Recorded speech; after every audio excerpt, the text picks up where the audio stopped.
بسم اللہ الرحمن الرحیم۔ السلام علیکم ورحمۃ اللہ وبرکاتہ۔ ایسے قبائل جو جدید دنیا سے رابطے پر خفا ہیں اور وہاں آنے والوں کو قتل کر دیتے ہیں۔ کیا آپ کو معلوم ہے کہ خلیج بنگال میں یعنی دنیا کی گنجان ترین آبادیوں کے عین درمیان میں ایک علاقہ ایسا ہے جہاں تہذیب آج تک نہیں پہنچی اور جہاں جدید دنیا کا شیبہ تک نہیں ہے؟ آپ نے ضرور جزائر انڈمان کا نام سنا ہوگا، وہی جہاں کالا پانی جیسی بدنام زمانہ جیل تھی جسے برطانیہ سیاسی قیدیوں کو جلا وطن کرنے کے لیے استعمال کرتا تھا۔ یہ اور ملک کا جزیرے خلیج بنگال میں واقع ہیں جو برطانیہ سے آزادی کے بعد وراثت میں بھارت کو ملے تھے۔ ان جزائر میں سے ایک جزیرہ شمالی سینٹینیل ہے۔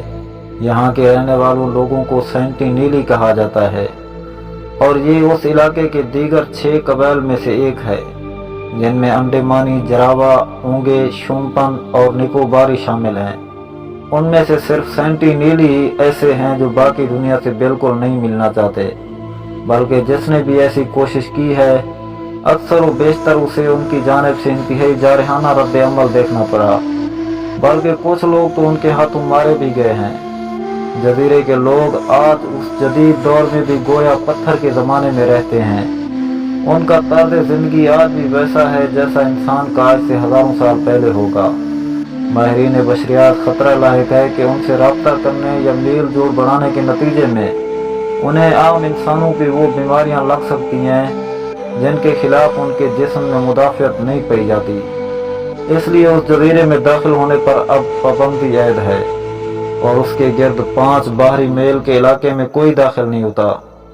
کہنے کو تو یہ جزیرہ بھارت میں ہے، لیکن حقیقت یہ ہے کہ اس پر کوئی قانون لاگو نہیں ہوتا، اور اگر کوئی شخص جزیرے میں داخل ہونے کی کوشش کرتے ہوئے مارا جاتا ہے تو بھی حکومت اس قبیلے کے افراد پر کوئی مقدمہ نہیں چلائے گی۔ یہ جزیرہ تقریباً 60 مربع کلومیٹر پر پھیلا ہوا ہے اور یہاں کی آبادی کے بارے میں جو اندازے لگائے گئے ہیں وہ 100 سے 150 کے درمیان ہے۔ یہاں کے باسیوں کا گزر بسر شکار پر ہوتا ہے۔ یہ تیر کمان کا استعمال کر کے مختلف جنگلی حیات کا شکار کرتے ہیں اور سمندر سے مچھلیاں اور کیکڑے بھی پکڑتے ہیں۔ یہ زراعت سے واقف نہیں کیونکہ جزیرے پر کوئی زرعی علاقہ نہیں دیکھا گیا، البتہ دھاتوں کی اہمیت کو سمجھتے ہیں اور دھاتوں کو استعمال کر کے ہتھیار بناتے ہیں۔ تاریخ میں اس جزیرے کا ذکر پہلی بار 1771 میں ملتا ہے جب ایسٹ انڈیا کمپنی کا ایک جہاز اس کے قریب سے رات کے وقت گزرا تھا۔ سن 1867 میں ایک ہندوستانی جہاز نینوا اس جزیرے کے قریب پھنس گیا تھا۔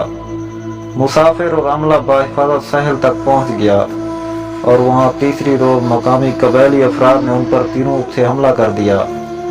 کپتان ایک کشتی کے ذریعے یہاں سے بھاگنے میں کامیاب ہو گیا اور کئی روز بعد اسے دوسرے بحری جہاز نے سمندر سے نکالا۔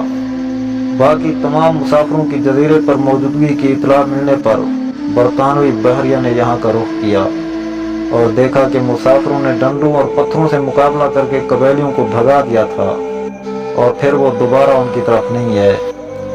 اس جزیرے پر جانے کی پہلی باقاعدہ کوشش سن 1880 میں برطانوی بحریہ کے ایک افسر مورس وڈال پورٹ مین نے کی تھی۔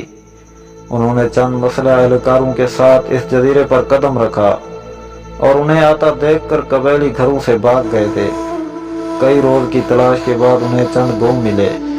انہوں نے مجموعی طور پر 6 قبیلی افراد کو پکڑا جس میں ایک بزرگ جوڑا اور 4 بچے شامل تھے۔ انہیں جزائر کے مرکزی شہر پورٹ بلیئر لایا گیا جہاں دونوں بزرگ تو بیمار ہونے کے بعد چل بسے۔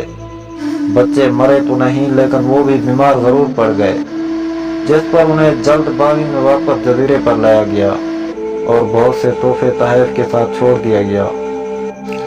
سن 1896 میں ایک قیدی انڈمان جزیرے سے فرار ہونے میں کامیاب ہو گیا تھا اور ایک کشتی بنا کر اس جزیرے کے ساحل تک پہنچ گیا۔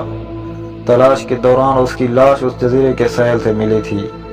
اس کے جسم میں کئی تیر گھسے ہوئے تھے اور گلا کٹا ہوا تھا۔ پھر بعد میں اس جزیرے پر جانے کی پوری پابندی عائد کر دی گئی۔ ناظرین، اگر ہماری ویڈیو اچھی لگے تو ویڈیو کو لائک کریں اور ہمارے چینل کو بھی سبسکرائب کریں۔ شکریہ۔